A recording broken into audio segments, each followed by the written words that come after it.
sa bungero na naging war on drugs ang pangit na palabas nyo. Ang pangit talaga.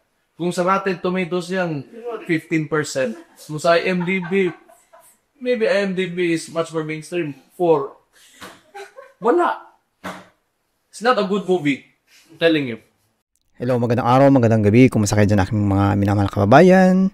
Welcome ulit kayo sa aking channel, Norbebhart Vlog.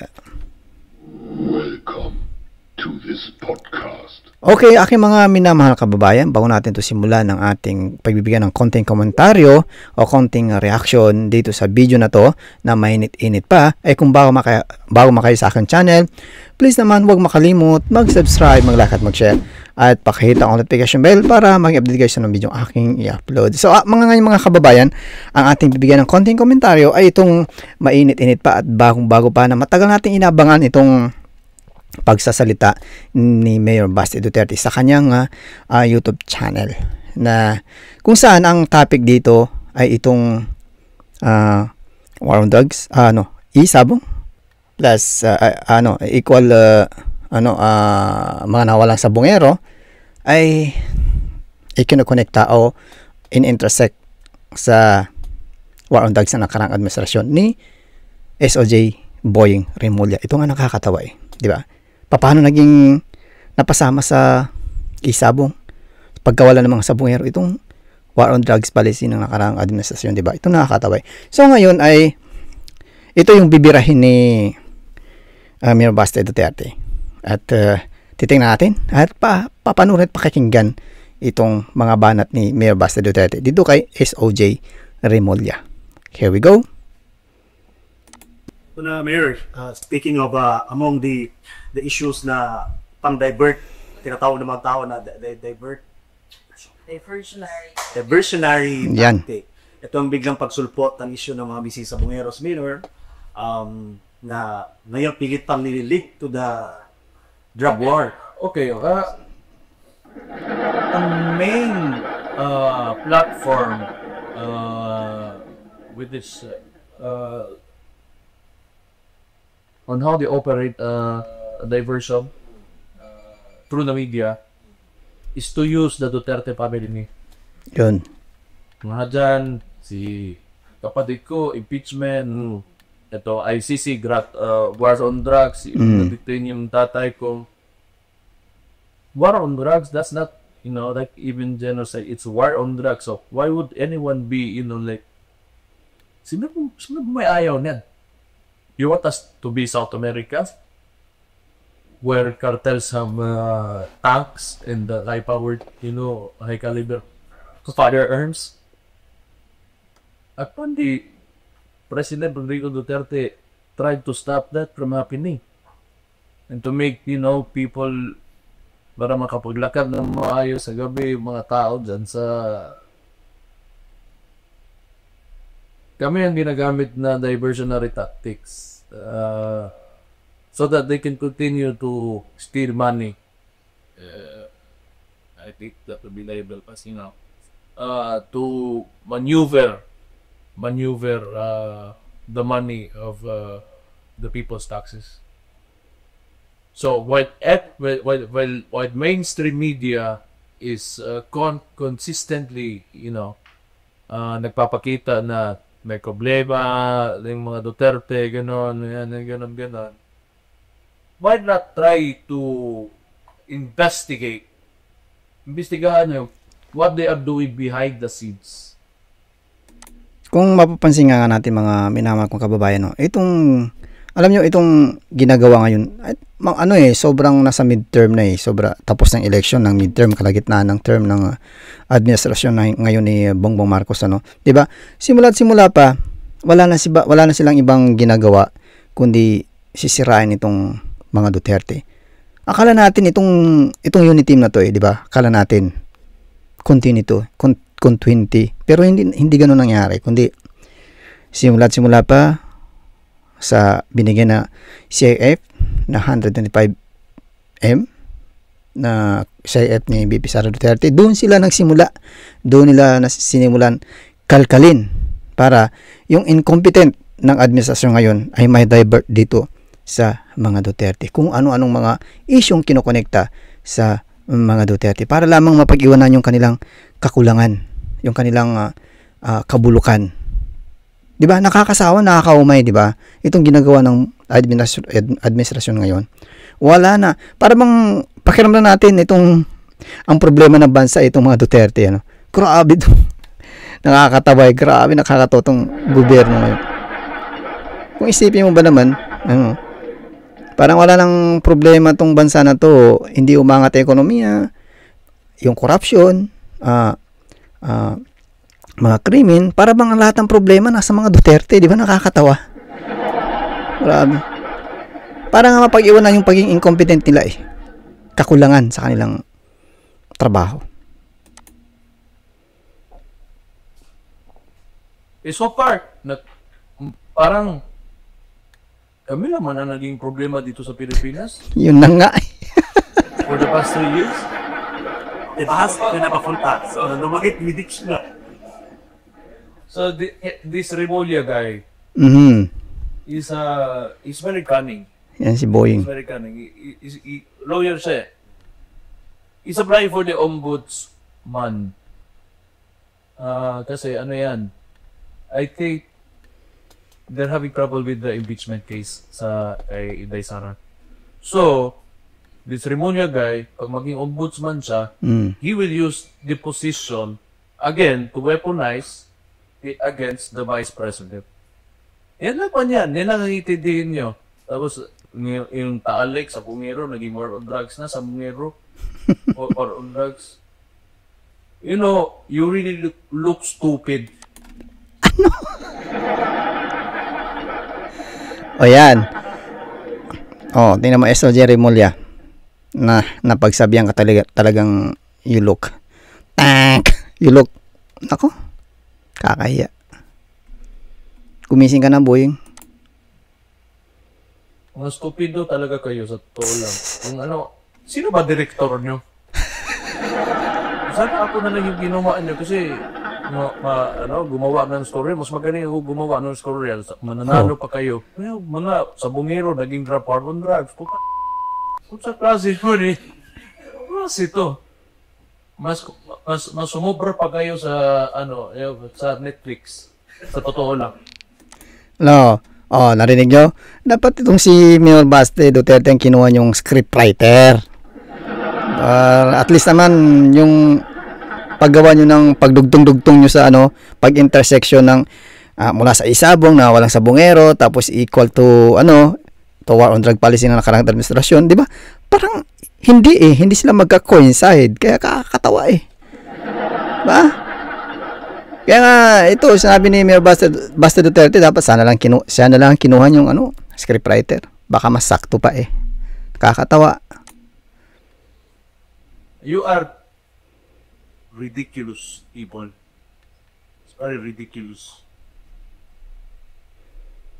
Kung gagawa kayo ng story net tapos mahirapan na kayo manalo sa election, parang tama. Tama talaga kayo.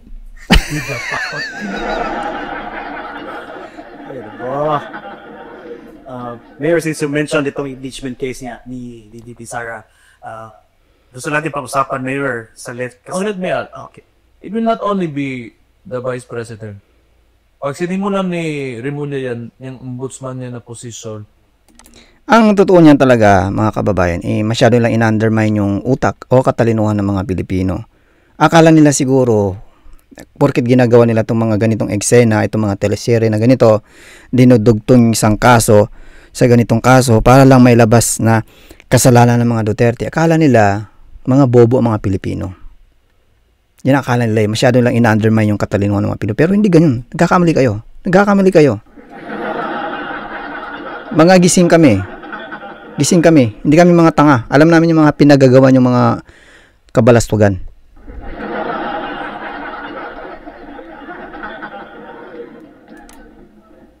pag natapos na yan si Inday Sara, lahat ng mga politiko, mahawakan nila eh. Yan. Okay, sige. You will not, ayaw mong kumapti sa amin, may kaso ka. Okay. let's say, for example, Cebu, Manila, anywhere else. Ang gagawin lang ng rebellion na yan, tatakutin nila ng kaso yung mga politiko na yan. So that they can control the entire country Yun. with the elected officials, especially those in the highest positions. Through, kita mo nga si, may heartbeat sets of. Oh. Si Torre Heartbeat. Masyado sila magaling gumawa ng story, and Yun. they, really abuse the powers of government. Yan lang ang gagawin yan. Maniwala kayo sa akin. I am saying this right now. Pag naging ombudsman yan, Inday Sara, and next. Ayan, babala ni Mayor Baste Duterte, no? Parang gusto nilang simulan sa taas eh. Sa taas. Pag naupo to si Remulla sa sa ombudsman, gagawin nilang sample tong si BP Sara Duterte. Gagawin nilang sample to. Pag ito ay nakasuhan nila at natanggal o anumang gagawin nilang kaso, ito yung gagamitin nilang panakot sa mga politikong pro Duterte na ikaw, kung yun nga ang Vice President, nakasuhan namin. Ikaw pa kaya o kayo pa kaya? Kaya sinisimulan ito sa taas eh. Kaya gustong-gusto ni Remulla na magiging ombudsman. Yun ang dyan eh. Yun ang purpose nila dyan. Kasi sa totoo lang, hindi naman talaga qualified si hindi naman talaga qualified si Boying dyan sa ombudsman. Dahil unang-una, may kaso pa yan sa ombudsman. May kaso pa yan. Pangalawa, yung pagiging loyal niya sa administrasyon ngayon, hindi siya pwede maging ombudsman. Kasi ang ombudsman, kailangan independent yan. Independent body yan. Hindi yan, walang pinapanigan yan.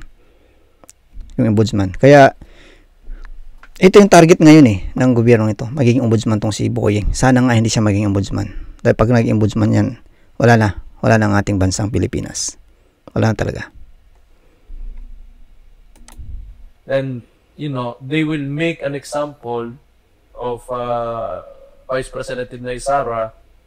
Kasi pag nagawa nila yan, we will file a case against her. Ang sunod niyan, tatakutin na kayo. Yun. Kasi Vice President nga, kinaya nila. So, huwag mo kaming utuin, Remulla. Tiyan mo rin muna, nakatikim ka ng malutong na mura. Ayan, gustong-gusto mo matayo dyan sa ombudsman, Kasi una-una may kaso ka, nakabinbin pa sa ombudsman. So, pag naging, nasa ombudsman ka na, matanggal lahat yung mga kaso na yan. At lahat ng mga lineup na pro Duterte ng mga politiko, lahat yan tatakutin nyo, kakasuhan. Nakakalungkot. Bakit ganitong gobyerno natin?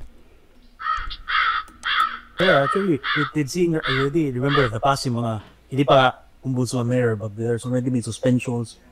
Cases by mga suspension ng mga government officials na hindi pro-admin. So, I think there's a big possibility. Yeah, because that's why they're weaponizing the government, because they're trying to attempt an authoritarian regime. And they make it so subtle na bababa si Marcos, papalit sila ng kandida, and then so on and so forth. They are attempting an authoritarian regime because si Marcos, si Marcos, during his teens, and he thinks it's his birthright na kanila tong Pilipinas, and along with these oligarchs and cronies. So they feel that the Philippines is theirs. Well, that was a long time ago. Ngayon, magawa din. Why are you still attacking these people educated? Wala na yan. You will fail. You will not succeed with what you are doing. I am sure that Taal Lake, pwede naman dyan lang sa bakod ng kagusaan na Taal Lake mo, sabi ko, madrama.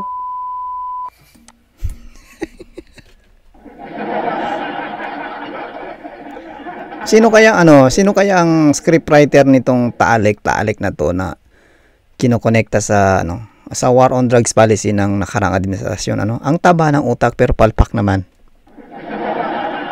Kasi sa totoo lang, wala namang silang mapaniwala diyan kundi yung mga tanga rin na nagpapaniwala sa kanila. At saka yung mga anti-Duterte rin na kahit alam nilang mali, dahil sa sila anti-Duterte, ay okay lang, go. Dahil sa tanga sila eh.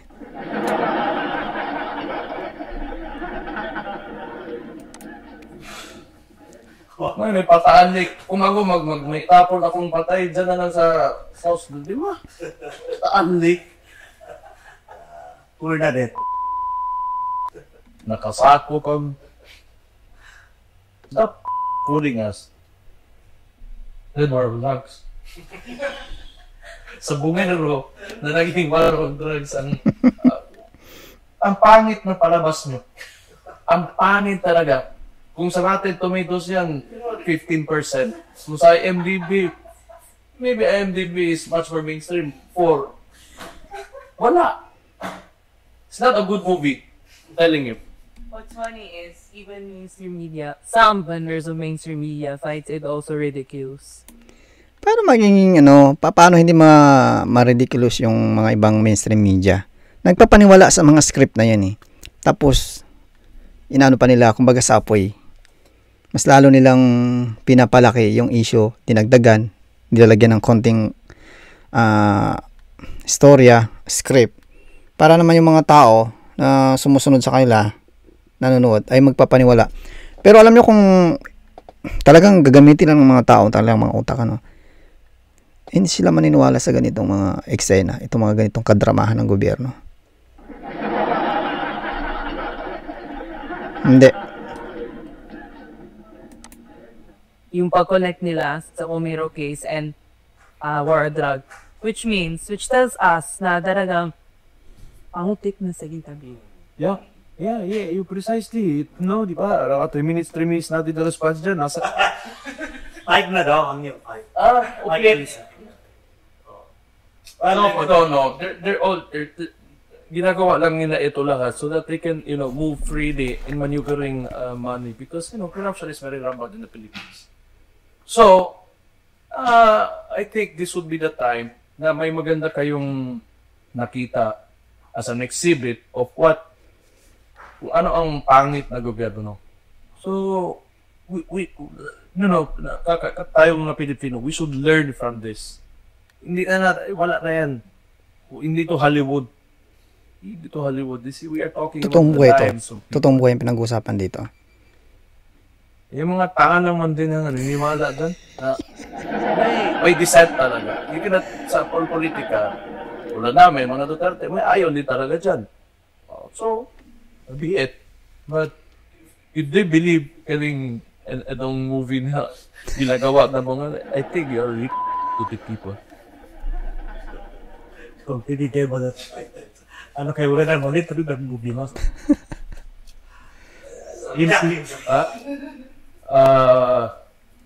Ano sa man eh? Sige, sama si Puswiri sila.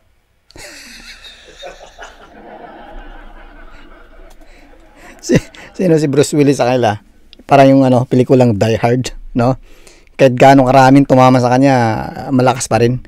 Okay, so napakinggan natin itong kung paano binira ni Mayor Basti Duterte itong kadramahan ng gobyerno ngayon, lalo dito sa issue ng isabong at nawawalang mga sabungero. Isabong ba?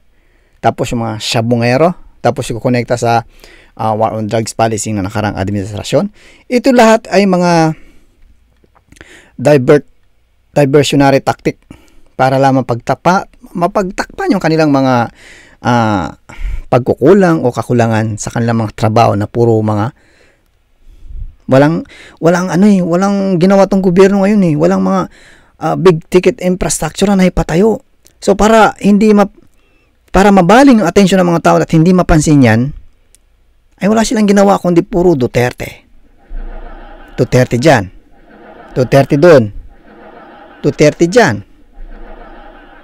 Wala lang silang ginawa kundi puro lang diversionary tactic.